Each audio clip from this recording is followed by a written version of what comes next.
Good evening.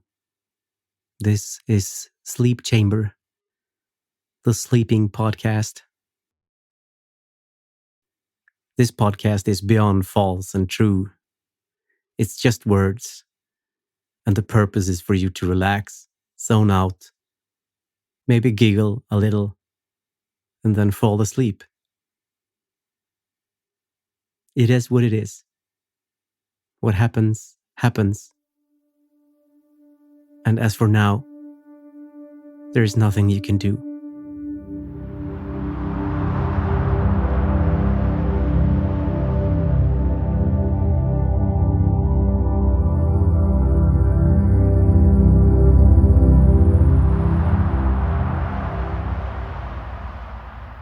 On a Sunday 3 weeks ago, I was sitting in my living room watching TV when I heard a knock on my door. I got up to answer it, and there was my neighbor standing on my doorstep with a pie in her hands. She said, "I made this pie for you. I hope you like it."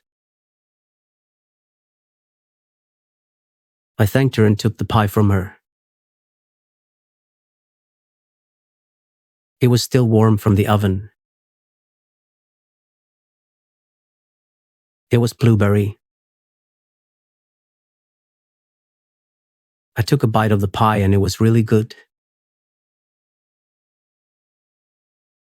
The crust was flaky and the filling was sweet and tart. I ate the whole thing. A few days later, I was talking to my neighbor and she told me that she makes a pie every Sunday and takes it to someone in the neighborhood.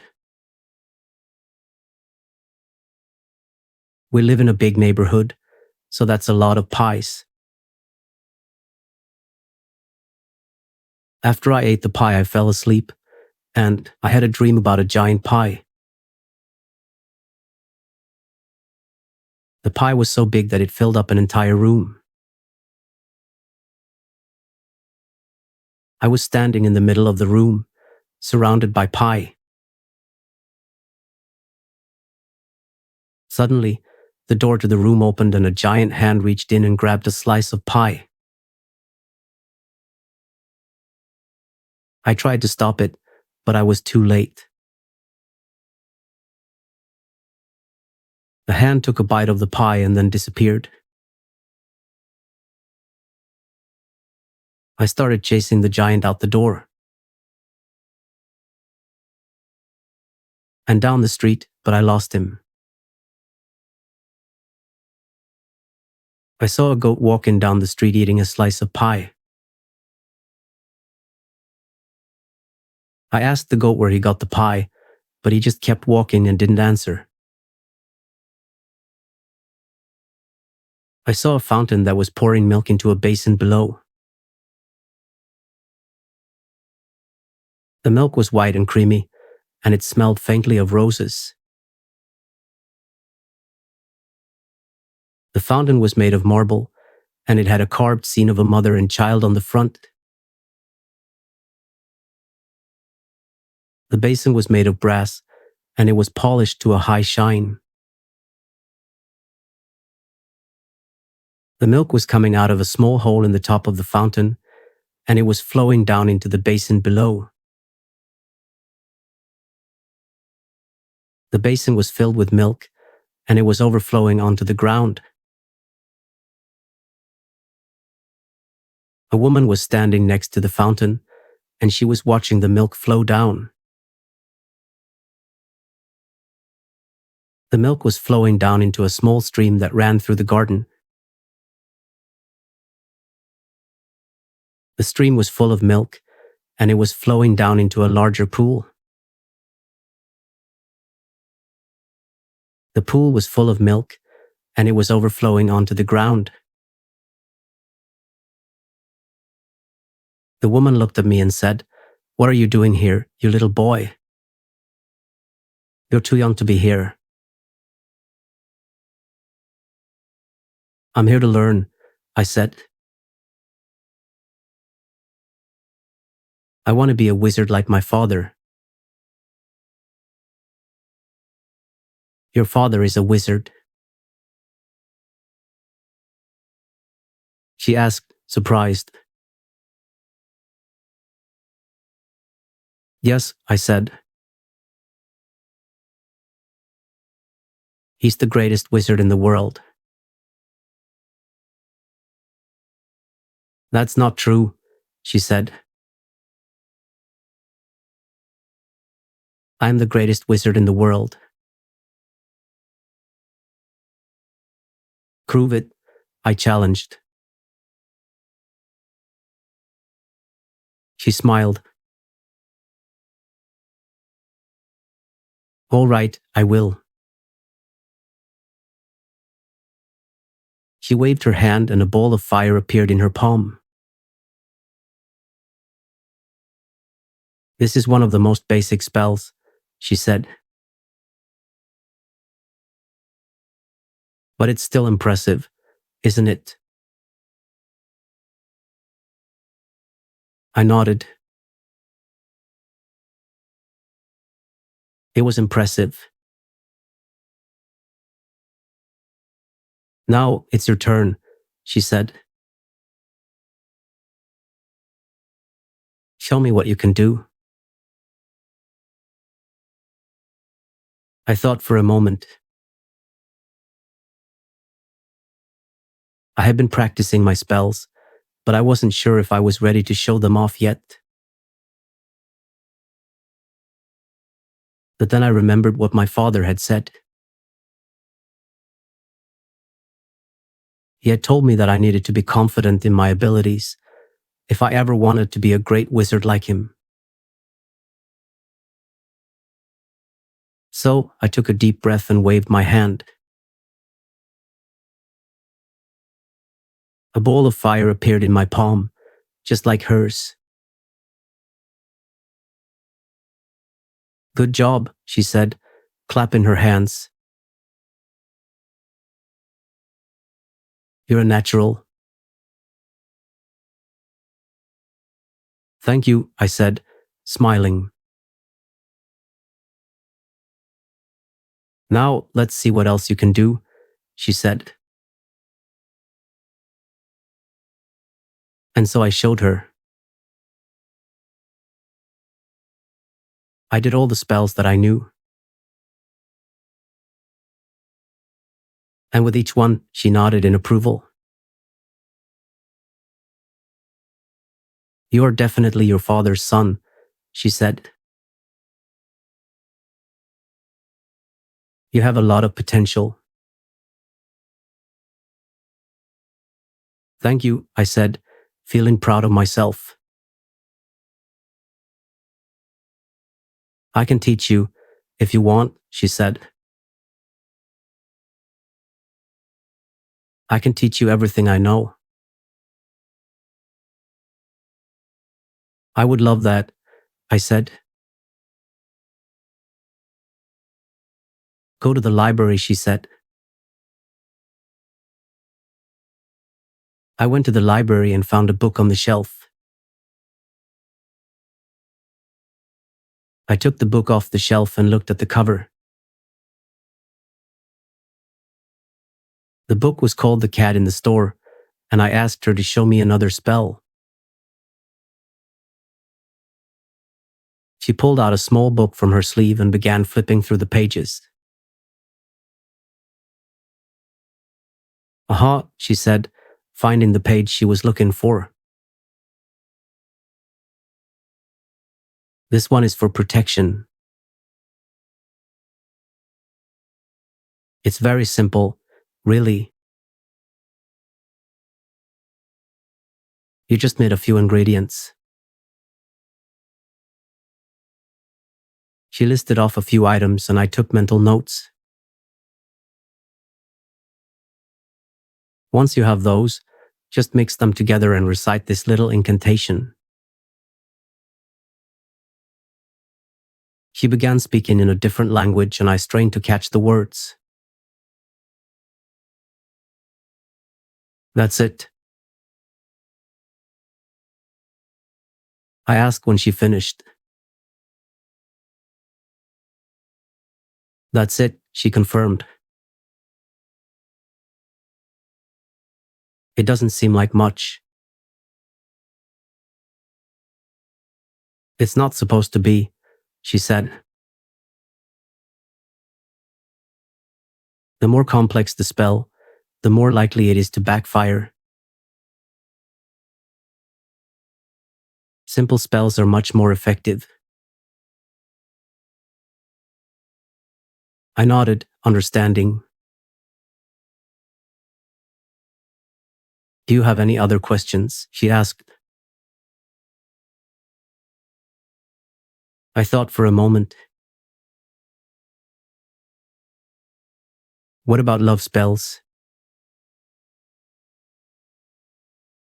A look of distaste crossed her features.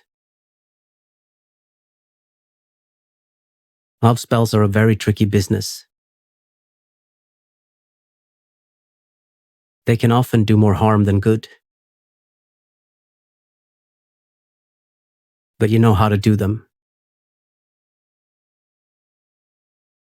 I pressed. I do, she said hesitantly, but I don't recommend it. Please, I begged. I just need a little help. She sighed. All right. I'll show you a simple love spell.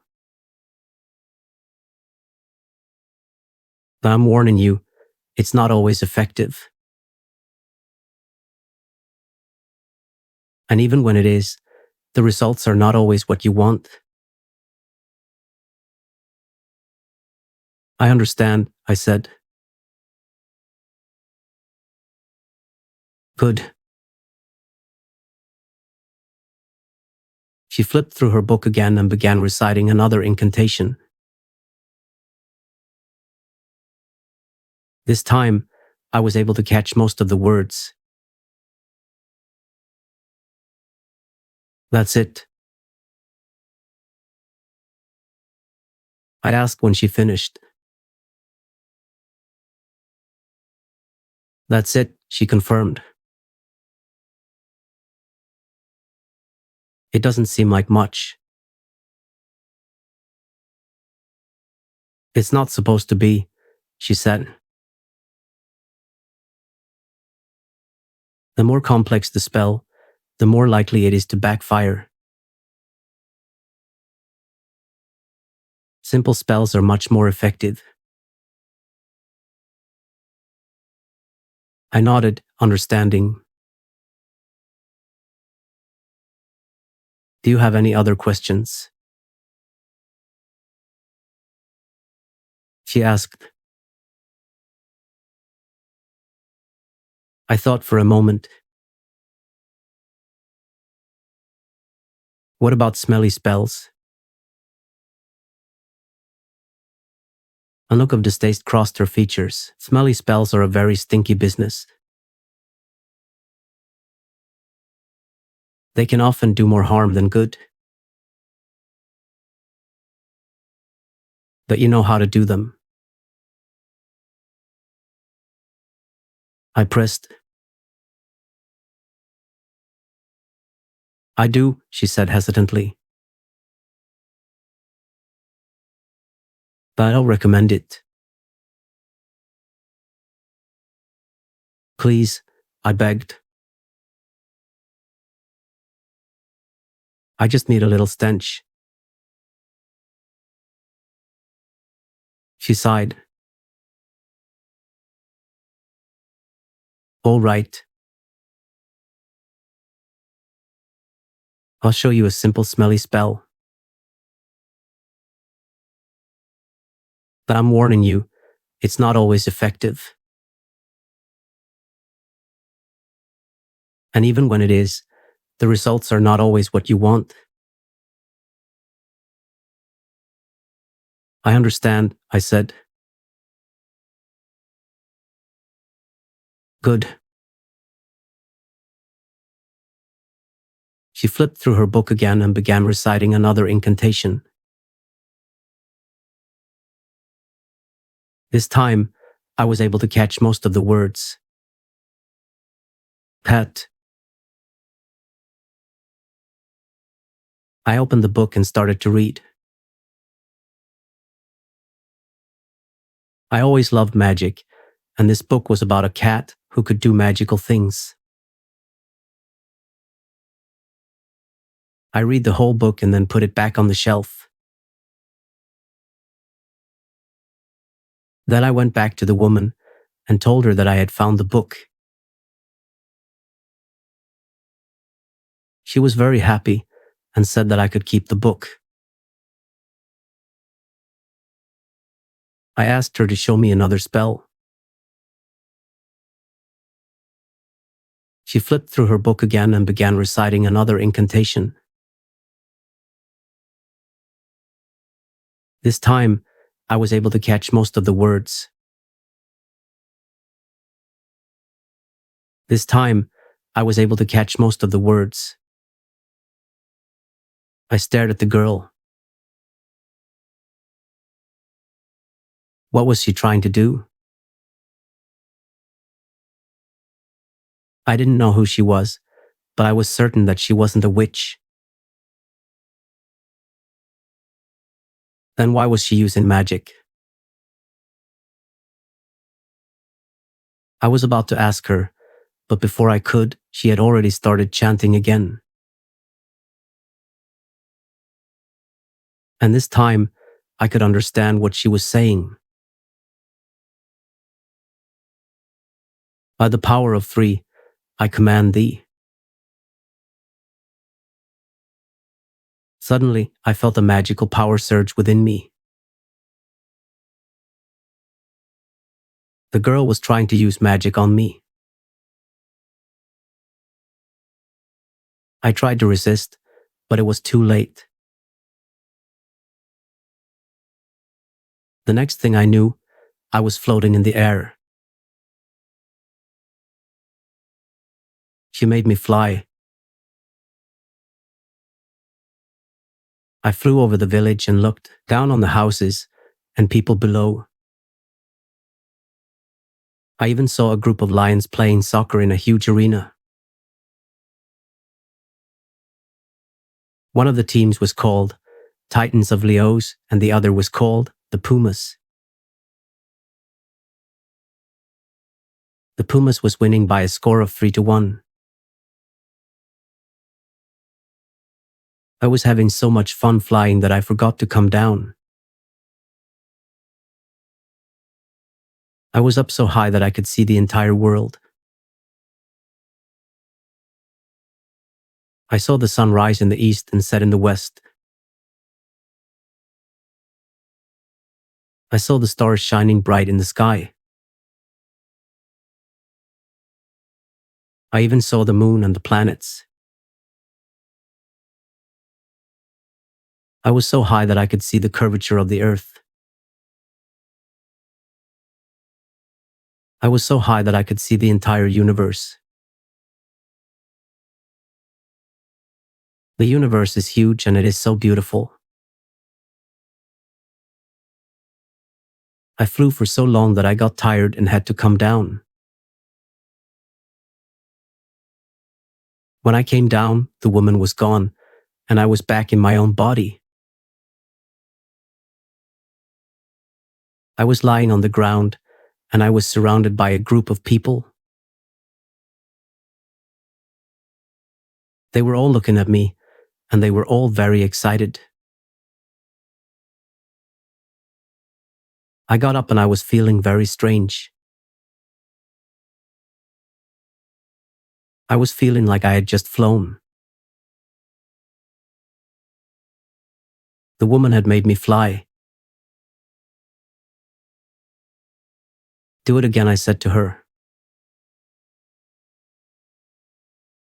She smiled and said, I can't. It only works once. Can you make me do anything else? I asked as she yanked me to my feet again. She smirked and gave me a light shove. I stumbled a few steps, then stopped and turned back to look at her. I could make you do anything I wanted, she said. But I don't want to. I don't understand. She sighed. It's complicated, she said. Just know that I could make you do anything, and that I'm choosing not to. I frowned, but before I could say anything else, she turned and walked away. I watched her go, then turned and headed back home, my mind spinning with what had just happened. I had always known that there was something different about me, but I never would have guessed that I was capable of being controlled by someone else. Now that I knew the truth, I had to wonder what else was possible. I decided to walk through the village and then to the river. I sat on the bank of the river and watched the water flowing by. I threw a stone into the water and watched the ripples spreading out. I lay down on the grass and looked up at the sky. I sat up and looked around. I was in a different place. I was in a meadow, surrounded by trees. I got to my feet and looked around. I saw a path leading through the meadow. I followed the path. It led to a small house in the middle of the meadow. I went up to the house and knocked on the door. A woman answered the door. She was an old woman. Who are you? She asked. My name is John. I'm looking for a place to stay. You can stay here, she said. Thank you. I went into the house. I went into the inside of the house. The woman boiled me some tea, and we sat in the living room and talked. The woman told me she could talk to animals. I was skeptical at first, but then she started talking to her cat, and the cat responded back to her. I was amazed. The woman told me that she had been talking to animals ever since she was a little girl. I asked her how she does it, and she said she just opens up her mind and heart and allows herself to connect with the animal's mind and heart. Her favorite animal to talk to was a sheep. I don't know why, but she found them very soothing. I think it's because they're so docile and gentle. She would talk to them about her day, her problems, and anything else that was on her mind. The sheep would just listen and sometimes bleed in response, but she always felt better after a chat with her furry friend. I think it was because they were such good listeners that she loved talking to them so much. She said the rudest animal to talk to is a cat because they are uncooperative and often uninterested in talking. I would agree that cats are often uncooperative and uninterested in talking, but I wouldn't say they're the rudest animals to talk to. I think the rudest animals are ants because they are always trying to steal food from other animals, and they never say thank you. My mom taught me to always say thank you when anyone does something for me. My mom also taught me not to interrupt when someone else is talking. The woman in the cottage with the tea said, "You should go to the Abbey. It's very interesting." Yes, I've heard that it is. I'm thinking about going there tomorrow. You should go now, she said. It's a beautiful day and the Abbey is only a short walk from here. Thank you, I'll do that. I walked to the Abbey and it was very beautiful. It was warm out and I saw a lake not far away. I decided to go for a swim. I took off my clothes and jumped into the water. The water was refreshing and I swam around for a while. After a while, I got out of the water and dried off. The sun was shining on me and I laid down. I must have fallen asleep because the next thing I knew, it was getting dark. I got up and put my clothes back on. I started walking back home and I saw a shooting star. I made a wish and then continued on my way. I walked up the trail to the top of the hill. It was dark out, but the moon was full and bright.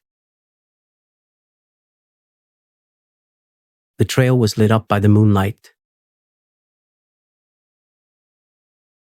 I could see the city lights in the distance. I reached the top of the hill and looked around.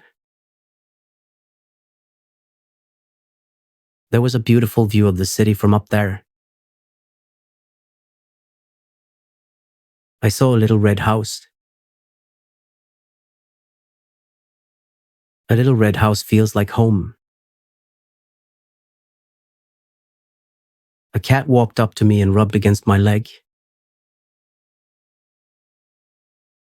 I petted the cat and the cat said, "Hey, what are you up to?" I told the cat that I was just admiring the view. The cat said, "Me too." Then the cat jumped up on a rock and sat down. We looked at the city together and enjoyed the view.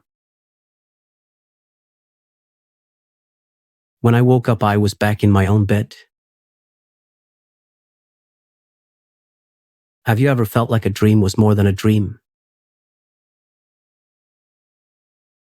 I wish that dream was reality. Then I could fly and speak to animals. Maybe it was real, who knows? The internet is full of people who have strange experiences that they can't explain. And while most of them can be chalked up to coincidence, fatigue, or overactive imaginations, there are the rare ones that simply can't be explained. And it's these experiences that really have the potential to freak a person out. For example, a few years ago I had a friend who was convinced he had been abducted by aliens. Here's a rundown of what happened. He had just gotten off work and was driving home. As he drove, he felt as though he was being watched. When he got home, he went inside and sat down at the kitchen table. A few minutes later, he heard a knock at the door. He got up to answer it, but when he got there, no one was there. He went back inside and sat down at the table. A few minutes later, he heard the knock again. This time, when he got to the door, he saw a bright light outside. He opened the door and was immediately paralyzed. The next thing he knew, he was inside a spaceship. He was examined by aliens and then put back on Earth. When he woke up, he was in his car, parked in his driveway. He had no memory of how he got there. Now, my friend is a rational person. He's not the type to make things up or to believe in UFOs. But he was convinced that he had been abducted by aliens. And there was no way to explain it. I don't know what happened to my friend. Maybe he was abducted by aliens, or maybe he just had a really strange dream. The strangest thing that ever happened to me. The strangest thing that ever happened to me was when I was walking home from the store and I found a $20 bill on the ground. I was so surprised that I just stood there for a few seconds before picking it up. I looked around to see if anyone was watching me, but there was no one in sight. I was so happy that I found the money that I went home and told my family about it. They were all very surprised as well. Ever since then, I have been looking for spare change whenever I am out walking. I have found a few more dollars here and there, but nothing as surprising as that $20 bill. That's very different from being abducted by aliens. I watched the movie Aliens the other night, and there's a scene where Ripley, the only survivor of the Nostromo, is sitting in a lifeboat with Jones the cat. She's just come out of hypersleep and is trying to figure out what to do and where to go. Jones is just sort of sitting there, and she looks at him and says, "I wonder if you're wondering what the hell happened to everyone." And he just sort of blinks at her. It's a small moment, but it's one that's always stuck with me. I think it's because it so perfectly captures the feeling of being the only one left after a disaster. You're surrounded by the evidence of what happened, but you can't quite wrap your head around it. All you can do is sit and wonder. I wonder a lot. I wonder about the big things, like what happens when we die, and the smaller things, like why did that person just cut me off in traffic? I even wonder about things that I know I'll never find the answer to, like what was the first thing that ever existed? I think that's what makes wondering so magical. It's the act of exploring the unknown, of seeking out answers to questions that may never be answered. And even if we don't find the answers we're looking for, the journey itself can be enlightening and rewarding. So I encourage you to wonder. Wonder about the things that interest you, the things that baffle you, and the things that just make you curious. And who knows, maybe someday you'll find the answers to some of your burning questions. But even if you don't, you'll still have gained something valuable from the experience. So go out and start wondering. It's the best way to learn about the world and about yourself. Last week I was wondering about what the first thing that ever existed was. I read a lot of articles and talk to a lot of people, but I still don't have a definitive answer. But that's okay, because even though I didn't find the answer I was looking for, I learned a lot along the way. And that's what wondering is all about. Thinking and wondering is two different things. You know, I was thinking about how I wondered why the sky is blue. The sky is blue because the Earth's atmosphere scatters sunlight in all directions, and blue light is scattered more than other colors because it travels as shorter, smaller waves. The blue color is actually a result of a type of scattering called Rayleigh scattering. Rayleigh scattering occurs when the wavelength of the light is much shorter than the size of the particles.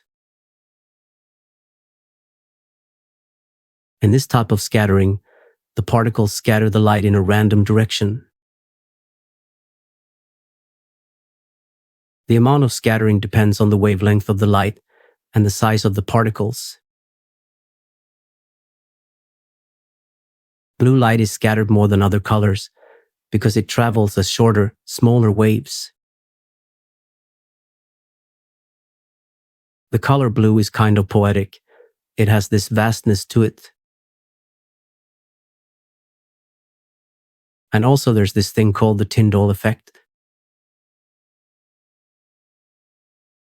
The Tyndall effect is the scattering of light by colloidal particles in a transparent medium. It is named after the 19th century physicist John Tyndall, who first investigated it experimentally.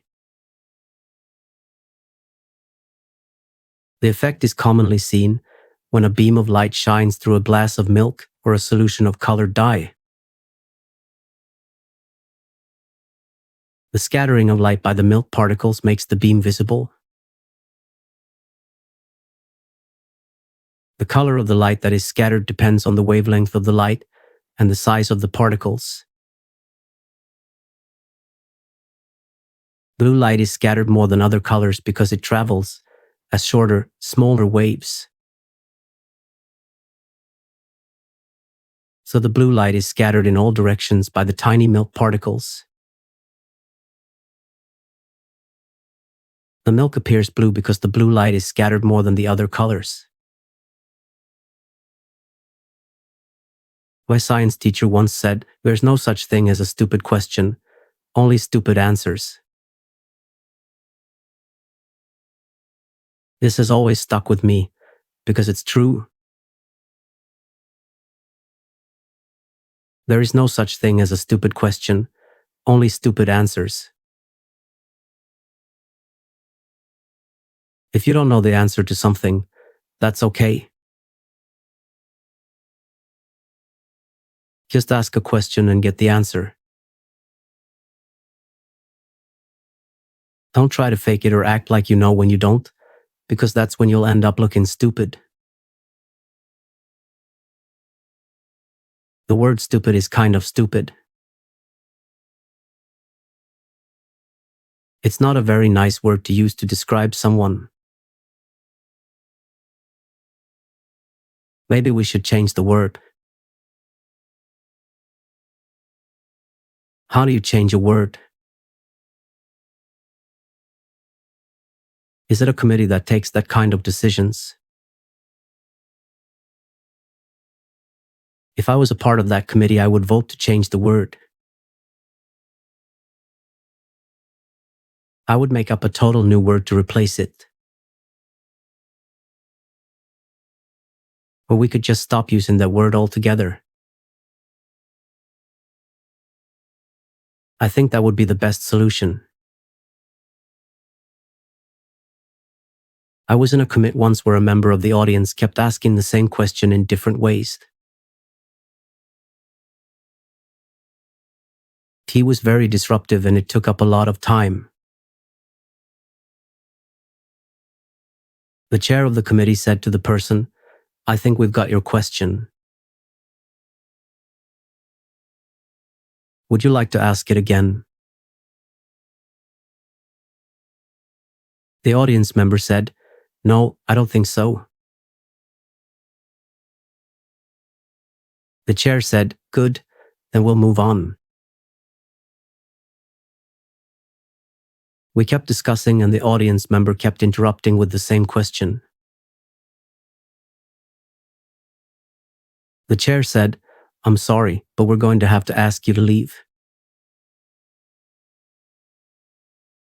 The audience member argued, "But I haven't gotten an answer to my question."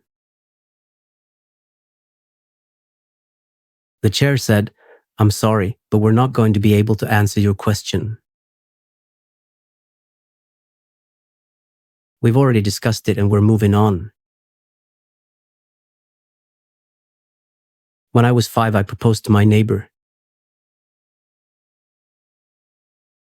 I was 5 years old when I proposed to my neighbor.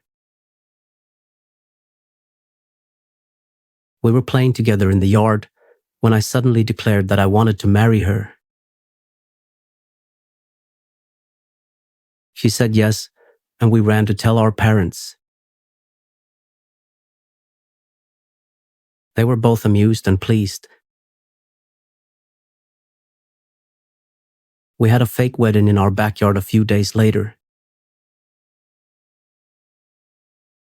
I bought her a lollipop ring from the grocery store, and she wore a white dress her mom had saved from when she was a little girl. Our parents even took pictures and we celebrated with cake and ice cream. My dog was my groomsman, and he wore a little bow tie. The bow tie was purple. Her cat was her bridesmaid. The cat wore a pink ribbon. The cat name was Jasper. The dog's name was Max. Sometimes I think that I should write a children's book. I think that it would be fun to write a children's book. It would be a great way to share my imagination with others. I would write about a unicorn named Max who goes on adventures with his friends. Max would learn about different things and have a lot of fun. Like one day, Max was going to a concert with his friends.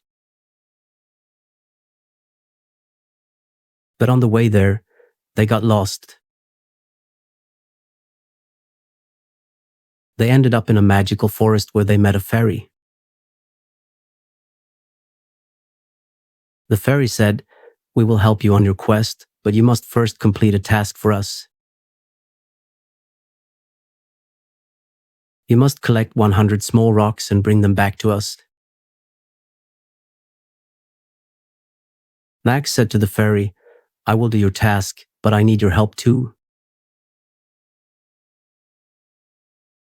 I need to find my way to a concert. The fairy said, I will give you a map that will help you get to the concert. Max went on his quest and collected 100 small rocks. He then brought them back to the fairy. The fairy was very pleased and gave Max the map. But the map was in a weird language that Max couldn't understand. The fairy said, I'm sorry, I don't know how to read this map either. But my friend might be able to help you. She's a wizard. How do we find the wizard? Max and his friend asked. You must follow this path and you will find her. The fairy said as she pointed to a path.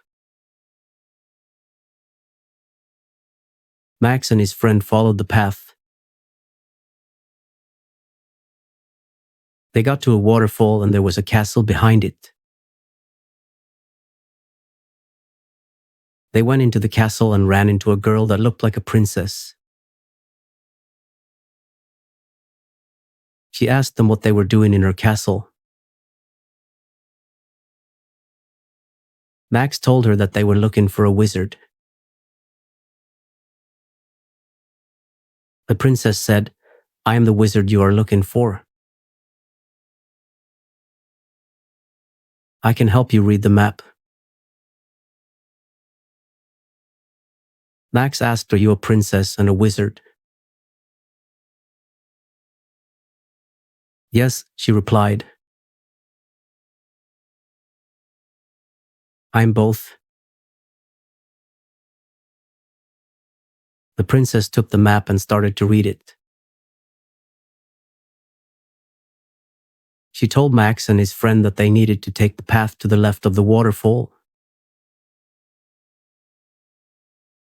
She also said that they needed to be careful because there were dragons on that path. Max and his friend thanked the princess and went on their way. They turned left when they got to the waterfall. There they saw a baby dragon. The baby dragon was curled up in a ball, fast asleep. The baby dragon looked like it was dreaming. Suddenly, the baby dragon's eyes opened. It saw Max and his friends, and it smiled. The baby dragon got up and walked over to them. It rubbed its head against Max's leg. Max asked, can you speak? The baby dragon nodded its head. Yes. My name is Sparkle, the baby dragon said. It's nice to meet you, Sparkle, Max said. Where is your parents? They're back at the cave, Sparkle said. I snuck out while they were sleeping. Why did you sneak out? Abby asked. I wanted to explore, Sparkle said. I'm tired of being cooped up in the cave all the time. I understand how you feel, Max said. But it's not safe for you to be out here by yourself. You could get hurt. I'll be careful, Sparkle said. I promise. Okay, Max said. But we're going to stay with you until we get you back to your parents. Sparkle grinned. Thank you, he said. I would like that. So Max and his friends took Sparkle back to the cave. Max looked at the sun. We missed the concert, he said. Tch, he baby dragon named Sparkle said. Oh no, I'm sorry.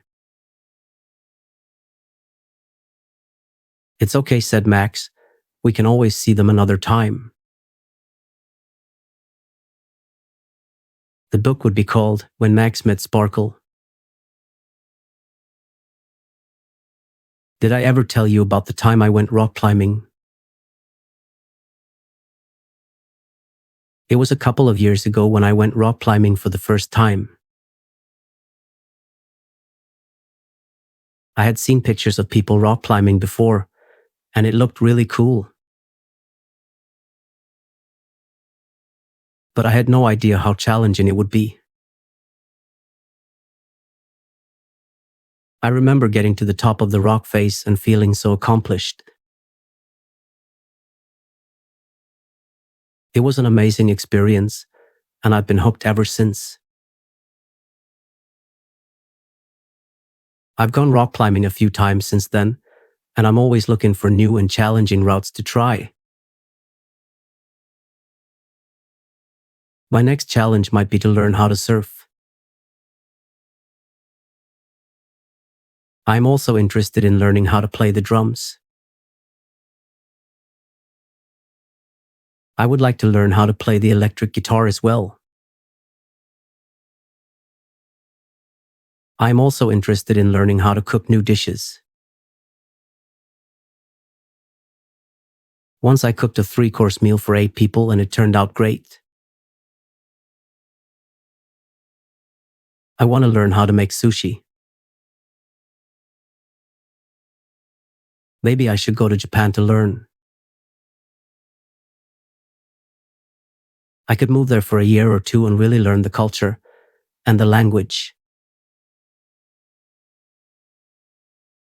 In Japanese culture, they believe in respecting others and living in harmony with one another.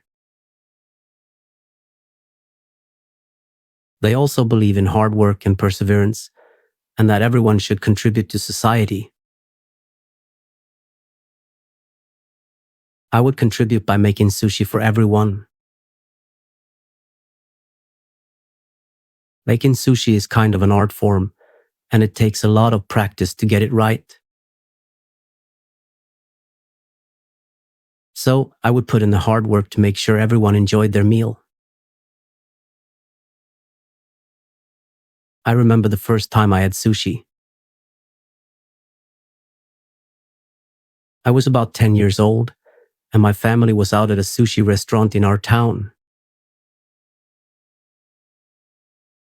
I remember being really excited to try it, but when the sushi came out, I was a little bit hesitant. I remember taking a bite of one of the sushi rolls and thinking that it was really good. I was so surprised that I liked it so much. After that, I was hooked on sushi and I've been eating it ever since. My brother hates sushi to this day, but I think it's because he hasn't tried the good stuff.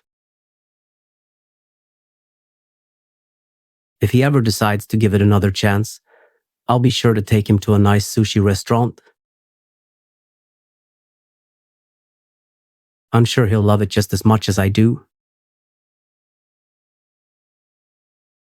Sometimes I think about combining sushi with other foods that I love, like tacos. I think that would be an amazing combination. Maybe make taco shell out of rice and fill it with sushi ingredients, or put sushi toppings on tacos. There are so many possibilities. Or maybe change the rice to tortilla chips. I could start my own sushi tacos restaurant. It could be called Susakos. I think it has a nice ring to it. What do you think? I think that the reaction would be pretty mixed if I created a dish that combines sushi and tacos. Some people would probably love it, while others would think it was a gross combination. I imagine that Japan and Mexico would both have pretty strong reactions to the dish, since they are both known for their cuisine. I think that the dish would be a hit with people who like to try new things and who are open to new flavor combinations. Maybe I should make it vegetarian so that everyone can enjoy it. Speaking of vegetarian, we have guests today. The world's first vegetarian ever, Jasper led us. Welcome, Jasper. Thank you for having me. So, Jasper, how long have you been vegetarian for? I've been vegetarian for about 137 years now. What made you want to become vegetarian? There were a few reasons that made me want to become vegetarian. I was interested in animal rights and welfare, and I didn't want to support the meat industry anymore. I also wanted to try something different and see how it would affect my body and overall health. So far, how do you like it? I really like it. I feel much better overall, and I'm glad that I made the switch. Do you have any advice for someone who is thinking about becoming vegetarian? I would say just to go for it. It's a great decision for your health, the environment, and animals. Just make sure to do your research beforehand so that you know what you're getting into. How old are you, Jasper? I'm 137 years old. Wow, that's incredible. How do you stay so young looking? I really don't know. I guess it's just good genes. Well, whatever the reason is, you look amazing for your age. So you have been a vegetarian your whole life? Yes, I have. That's really impressive. What do you think is the key to a long and healthy life?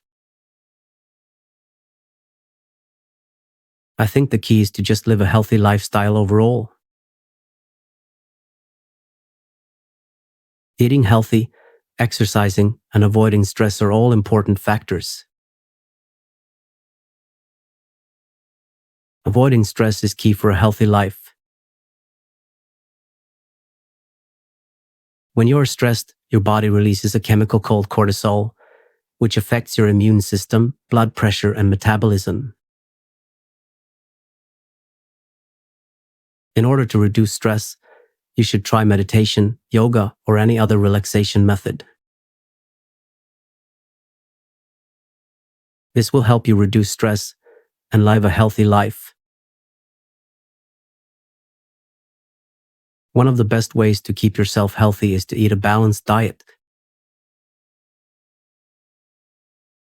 Eating a balanced diet includes eating a variety of foods that contain the essential nutrients your body needs. These include vitamins, minerals, and protein. It is important to eat a balanced diet to maintain a healthy immune system and keep your body functioning properly. Another way to keep yourself healthy is by exercising regularly. Exercise helps you maintain a healthy weight, as well as improving your cardiovascular health. It is important to exercise at least 3 times a week to keep yourself healthy. It is also important to get enough sleep. Sleep is important for your body to function properly. It is important to get at least 8 hours of sleep every night to keep your body functioning properly. If you don't get enough sleep, your body will not be able to function properly and you will be more likely to get sick. It is also important to get enough exercise. Exercise helps you maintain a healthy weight, as well as improving your cardiovascular health. It is important to exercise at least 3 times a week to keep yourself healthy. It is also important to eat a healthy diet. Eating a healthy diet includes eating a variety of foods that contain the essential nutrients your body needs. These include vitamins, minerals, and protein. It is important to eat a balanced diet to maintain a healthy immune system and keep your body functioning properly.